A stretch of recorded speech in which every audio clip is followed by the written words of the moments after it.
Alors, je reviens sur les lois alimentaires, dont j'ai parlé bien suffisamment. Qu'est-ce que nous enseignent les lois alimentaires? Elles nous enseignent que tout ce qui existe n'est pas à accepter, n'est pas à intégrer. Il faut faire des tris. Par exemple, ne pas manger de porc, c'est une façon de dire, c'est pas parce que le porc existe qu'il faut le manger.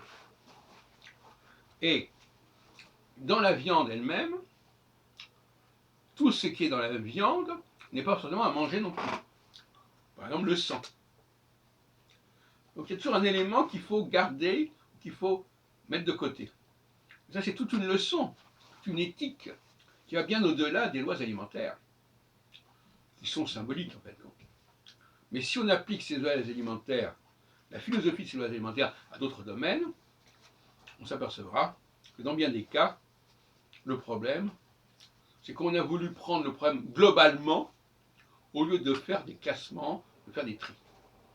Alors, je reviens sur la crise du coronavirus, à savoir que le confinement général est la conséquence d'un refus de déterminer des catégories, parce que ça serait discriminatoire. On va me dire, ce sont les vieux, j'en fais partie d'ailleurs, qui sont les plus touchés, les plus atteints, et qui sont économiquement ceux qui sont le moins en demande, qui sont moins touchés par la crise économique.